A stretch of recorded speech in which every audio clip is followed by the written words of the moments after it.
You better be ready to make decisions as well. First Gulf War, I was flying an A-10 or an F-16 mission, first day of the ground war. A bunch of us were up on a common strike frequency, and a guy named Bill Andrews was shot down right in the middle of the retreating Republican Guard Armor Division.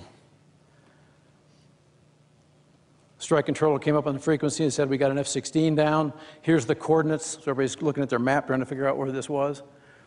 I need anybody with the weapons and fuel to support a search and rescue effort to call back. And as I'm looking at these coordinates, looking at my map, I was doing the same thing everybody else in the air was going, which is thinking, oh man, that is a bad place to be on the ground. And there was a deathly silence on the radio until an Army helicopter pilot came on, flying one of these things, a Chinook. And the pilot said, look, I've got the gas, I can get there, I'll go pick him up.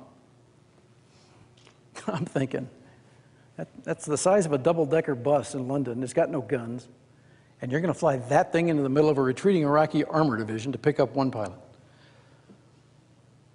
First time in my life I ever said, hooah. I was impressed. Shortly thereafter, we got a call saying that he'd been captured. They canceled the search and rescue effort, and that Chinook never had to make an attempt.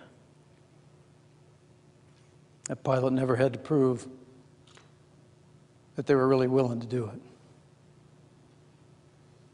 But I never forgot that radio call, and I'll never forget her voice. First time I told this story when we got back from the Gulf War, one of the people in the audience came up to me afterward and says, I know who that was. I just got out of the Army. The only person it could have been is Major Marie Rossi. Next slide. She was the only combat certified aircraft commander in the United States Army at the time. So I went looking for her, and sure enough, he was right. It was Major Marie Rossi. And once I confirmed that was her name, I said, I'm going to go meet her.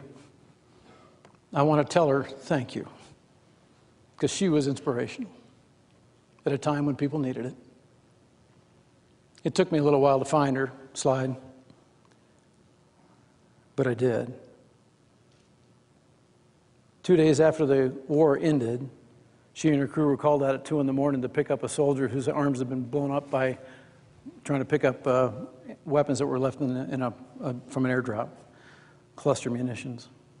She picked him up and was heading back to the base on the Saudi-Kuwait border or the Saudi-Iraq border, excuse me, when they hit an unlit radio tower. The helicopter crashed and they were all killed. She lives here now, in one of the newer sections of Arlington National Cemetery, and I kept my promise. I went and met her. And I stood in front of that rock and thanked her for her courage, for her dedication, for the inspiration she gave so many of us that day, for her sacrifice, and the sacrifice of her husband and her young daughter. My son Matt, who's still not a real touchy-feely kind of guy, when I told him this story, he goes, yeah, Dad, you must have felt pretty stupid standing there talking to that rock. At attention, which I was. I don't know why. And I answered him, actually, not stupid, just proud. You better be willing to make decisions, because you're going to need to. And you're going to need to make them without all the information you'd like, and you're going to need to make them when people's lives are at stake. And you're not going to always have time to ask for somebody else to help you. Get ready.